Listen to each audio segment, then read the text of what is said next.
শুনেন, ভারতের ব্যাপারটা আমার মনে হয় আমাদের এত অস্বীকার করার কোনো উপায় নাই। যে এই মুহূর্তে ভারতের সাথে আমাদের একটা মন কষাকষি চলতেছে।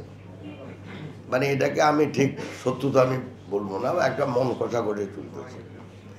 এর কারণ ভারত দীর্ঘদিন ধরে বাংলাদেশের মানে জনগণের সাথে বন্ধুত্ব ভুলে গিয়ে ভারত একটা ব্যক্তি বন্ধুত্ব সৃষ্টি করছে। এখন এটা ভারতের পক্ষ হঠাৎ করে মেনে নেওয়াটা একটু কষ্ট হচ্ছে যে সেই সরকার এখন আর নাই। Double million offer Walton fridge কিনে পেতে পারেন 20 লক্ষ টাকা, রয়েছে কোটি কোটি টাকার নিশ্চিত উপহার।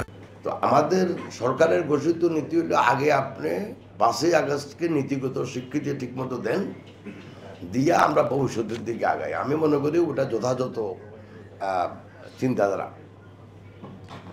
2, ভারত হলো আমাদের বৃহৎ প্রতিবেশী দেশ।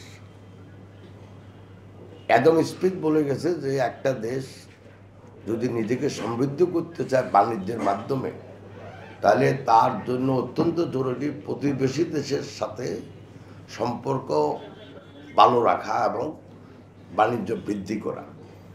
তারপরেও বলছে যে রাজনৈতিক সম্পর্ক যাই হোক, বাণিজ্যিক সম্পর্ক যেন ভালো থাকে।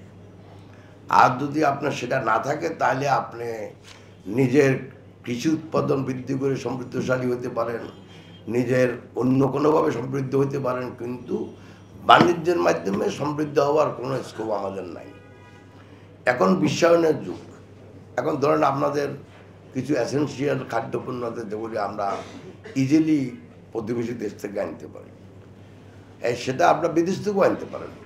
এখন বিদেশ থেকে আনতে গেলে এটা একটা সময়ও বেশি লাগে, বা ধরেন এটা টাকাও একটু বেশি লাগতে পারে, ফ্রেট ট্রেড মিলাই।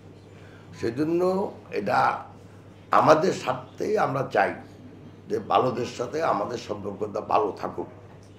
কিন্তু প্রশ্নটা হলো, আত্মসম্মান বিসর্জন দিয়ে করবেন নাকি নিজের সম্মানকে সমুন্নত রেখে আপনার সম্পর্কটা ভালো রাখবেন?